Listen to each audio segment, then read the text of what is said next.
There's that one. It's like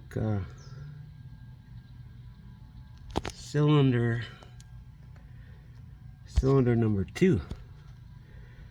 Rod bearing. This is what happens when you don't change your oil.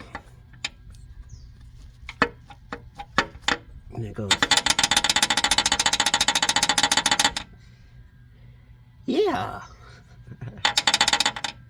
Now I need a special socket to get these stupid bearing caps off. Sucks. It don't matter how much stuff you stick in your motor. It's not gonna fix this. Here's your piston. Here's your piston going up and down. Now we gotta get that off and see how bad it is.